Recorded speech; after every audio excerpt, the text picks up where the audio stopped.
been there, done that, bought the t-shirt, even bought the book. Well, yes, but mostly no, because the Australian Alternative Varieties Wine Show is not a destination, it's a journey. It set out more than 20 years ago with only a handful of intrepid travellers in a boat and has swelled to a teeming flotilla of like-minded adventurers with plenty of wind in their sails. It's made up of people who grow, sell and drink Australian-grown Albarino, Vermentino, Fiano, Aglianico, Mencia, Nebbiolo, Nero d'Avola, Touriga, or any one of a myriad varieties that sit outside the mainstream. So if that's you, keep watching. More than just a wine show is the AAVWS tagline, and that isn't marketing bluster. It's true on a couple of fronts. The social and educational programme around this show encourages spontaneous fermentation of ideas. The eye-opening, energetic, immersive atmosphere can't help but tune up cheerleaders for these lesser-known wines. And essentially, this week-long annual event embodies a momentum-gathering shift to a more diverse Australian wine landscape. Both figuratively, as consumers we have a wider selection of high-quality wine to explore, and, quite literally, because these varieties have an ever greater role to play in our warming climate. I hope this behind-the-scenes look at the 2023 Australian Alternative Varieties Wine Show might provide valuable insight into this movement, which is the wrong term because it implies a march towards a predetermined goal. It's more useful to think of this as a spring that bubbled up to the surface around the turn of the century and now flows like a river, gradually finding its way into the far distance. I should point out that I joined the gathering tide only recently, making my debut as judge last year. But I have been fortunate to work for a long time with show co-founder and driving force, the Chalmers family, the wine grower and vine importer responsible for bringing a host of Mediterranean varieties into Australia. I'm also a huge advocate of diversity, open-mindedness and challenging norms in the wine industry, and, well, everywhere else really. The purpose of this essay is to explore the relevance of this show far beyond the rooms of the Mildura Demons Football and Netball Club. AAVWS started life as the Sangiovese Challenge in 1999, celebrating the up-and-coming Chianti grape.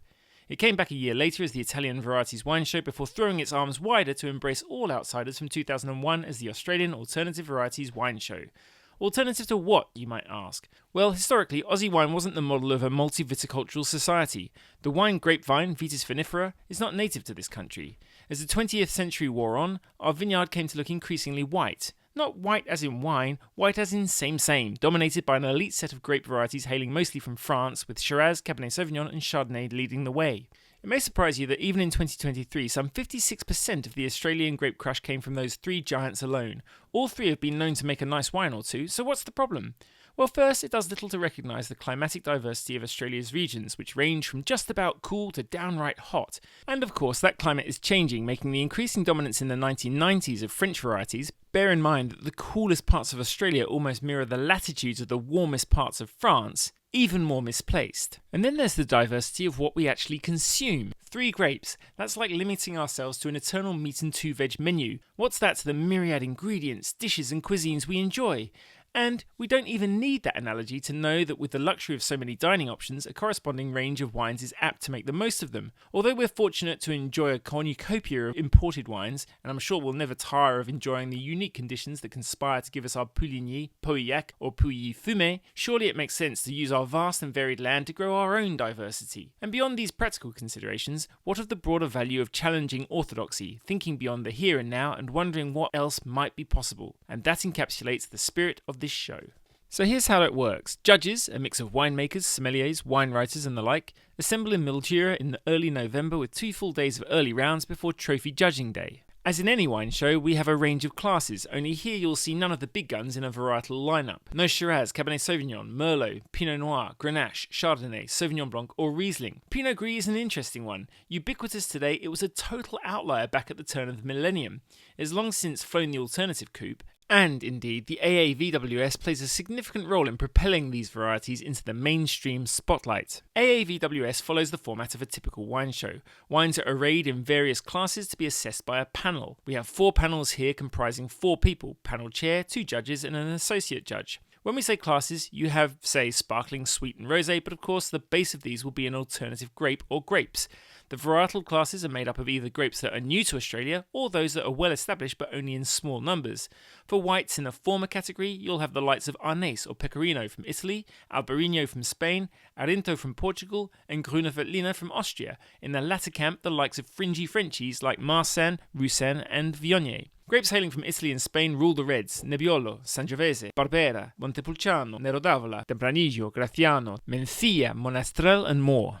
If you think some of these have edged closer to centre stage these days, you're right. Fiano and Tempranillo look pretty ripe to follow the likes of Pinot Gris and graduate from the show to the mainstream sometime soon.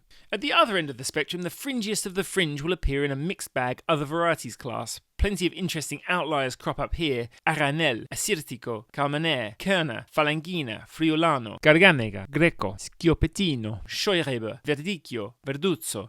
There are blends too, some traditional and some highly original. The same criteria used to approach any judging apply here.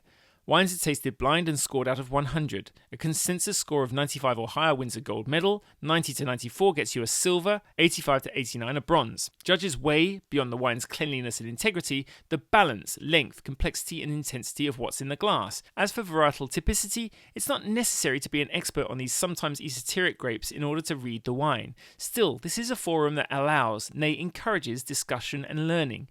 Thus, expectations for each class are gently set, with experiences shared and compared. It doesn't hurt to know the typical aromatic flavour and structural profile of the variety, or any idiosyncratic ticks. At the same time, a Nebbiolo from Heathcote or Hilltops needn't be saddled with the burden of trying to look like it was born in Barolo or Barbaresco. There is, though, as is subtly and shiftingly the case in all wine judging, if you ask me, some evaluation of expressiveness taking place. How clearly and engagingly does the wine express some sense of itself? It's true in all shows that not every entry is a joy to sniff, swirl and spit, but each class offers gems, and it's always a pleasure to discover something that chimes on the eye, the nose and the palate. In fact, it can be an additional thrill when those green lights glow with a grape that doesn't cross our sensory path as often as Chardonnay, Riesling, Pinot or those other usual suspects. In that other varieties class, say, you don't suspect it was a Dolcetto from Geograph that just lit up your face. You just know it looked, smelt, felt and tasted really good. Day 3 is Trophy Day, and the stewards, an integral part of any show, but more visibly and vocally at the heart of things in the course of AAVWS, continue to do an outstanding job of running things towards their conclusion. As ever, the hierarchy of trophies is complicated. Every gold medal wine that topped its class is eligible for more than one trophy. We speak at this stage of Italian and French varieties not because their historic provenance is important per se, but because umbrella terms are needed to carve out trophy categories. Thus, Cabernet Franc, Malbec and Gamay go head to head for the title of Best French Red, and the winner will face off against Best Iberian and Italian. As it was a Sangiovese grown in the Perth Hills, WA, that pipped them all for Best Red of Show, and then saw off the challenge of a McLaren Vale Fiano and Nebbiolo Rosé from Queensland's Granite Belt to be crowned Best Wine of Show. The inclusive discursive itinerary beyond the judging adds tremendous value. A midweek evening of drinks and dinner brought together sponsors, stewards, judges and members of the public. Then, on the afternoon of Trophy Judging Day, the Sustainable Alternative was the subheading for this year's Talk and Taste afternoon of interactive panel discussions. It comprised 3 sessions, with wines to taste to illustrate points and stimulate debate.